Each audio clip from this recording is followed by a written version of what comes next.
Okay, so this is part 2. So I had these really, really crappy people in my life that I couldn't trust, that were really bad to me. And we fast forwarded, and it was just a life of abuse and drugs and like not feeling worthy of myself. And eventually it ended in one of these seedy places again with like a needle in my arm, and I ended up dying of a drug overdose in that life. So, not the most positive 3 lives. After the session, after the lives at least, I finally get back to my light being spirit guides, and they're like, "Good job, man, you did a good job." And once again, felt no judgment from these beings, and at this point, they felt more, after being through these lives and kind of opening my perspective, they felt more like extraterrestrial than they did angels or anything like that.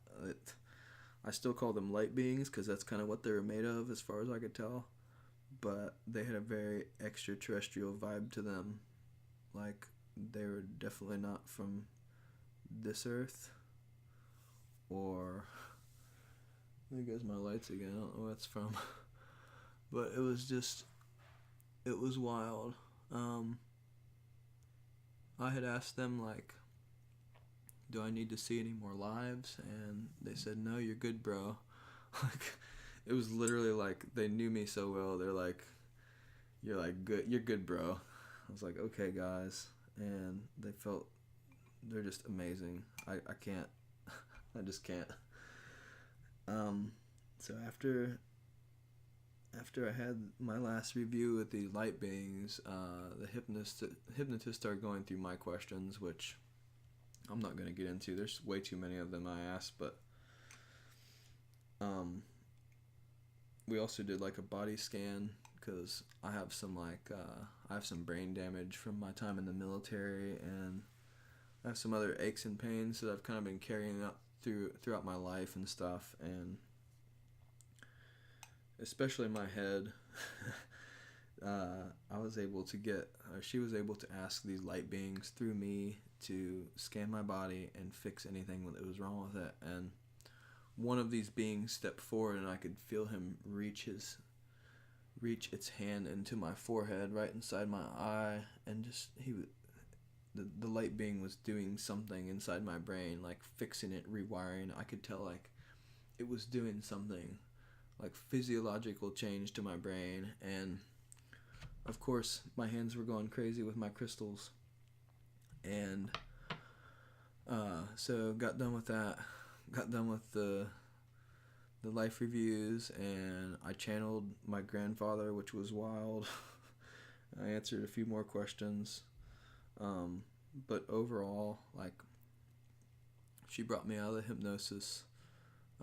I'd went to the bathroom like 5 times during the hypnosis. Like, she's able to like wake you up and walk, basically like have you go there and come straight back. But like the whole time I was just trembling, like my hands were just shaking with the energy that was coming through me. It was just so intense. Like I just can't put it into words, because it wasn't pain, and it was just like, it was just such energy, like such powerful energy going through me.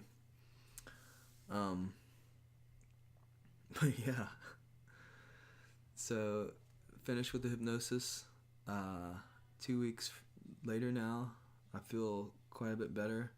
Like, immediately after, I felt like a whole lot of weight was lifted off of me, but at the same time, I was physically exhausted. Like, I normally go to bed, I don't know, 10 or 11 o'clock, but I was asleep like an hour after. Like, I went to sleep way early that night, and I was kind of just physically exhausted for a couple of days. But after that, like, I've been doing great. Been going to yoga, trying to do yoga 2 to 3 times a week now. Doing some Bikram yoga, 110 degrees. It's a good time. I'm going to try to make more videos on this subject. I'm nowhere near stopping on my spiritual journey. So stay tuned for more videos from me regarding all these different metaphysical topics, ghosts, aliens, everything else you can think of. Until then, peace, namaste. Love you guys.